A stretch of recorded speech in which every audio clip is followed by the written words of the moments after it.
দর্শক, জোয়ারের পানিতে তলিয়ে গেছে নোয়াখালীর নিচু এলাকা। এ নিয়ে আরো খবর জানাতে সেখান থেকে যোগ দিয়েছেন সহকর্মী হাসিব আলামিন। হাসিব, পানিবন্দী রয়েছে কতজন মানুষ, কতদিনে পানি নামতে পারে বলে বলা হচ্ছে, জানাবেন সবকিছু।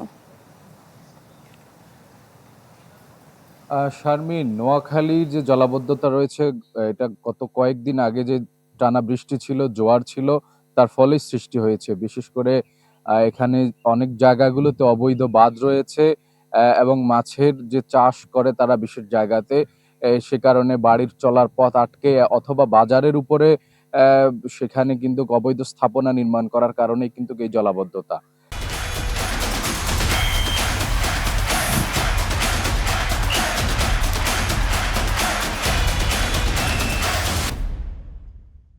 বিশেষ করে আমরা এই মুহূর্তে অবস্থান করছি নোয়াখালীর দ্বীপ উপজেলা হাতিয়ার নিঝুমদ্বীপ ইউনিয়নে।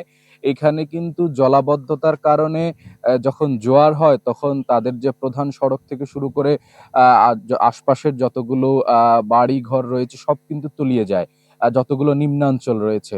এবং এর পরেই কিন্তু তখন তারা ক্ষতি জোয়ার যখন নেমে যায় তখন ক্ষতিটা দৃশ্যমান হয়। গত ৩-৪ দিন যাবৎ অতি বেশি জোয়ার ছিল, যার জোয়ারের কারণে অনেকেরই বসতঘর, রান্নাঘরের চুলা থেকে শুরু করে পুকুরের মাছের ঘের, সড়ক, এগুলো কিন্তু ব্যাপক ক্ষতিগ্রস্ত হয়েছে।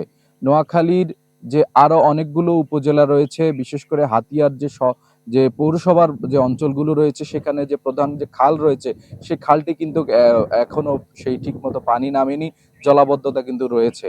এছাড়াও এই অতিরিক্ত জোয়ার এবং সাগর উত্তাল থাকায় জেলেরা সাগরে যেতে পারছেন না এবং সমুদ্র সংকেত থাকায় হাতিয়ার সাথে নোয়াখালীর যে ফেরি চলাচল সেটি বন্ধ রয়েছে। ফলে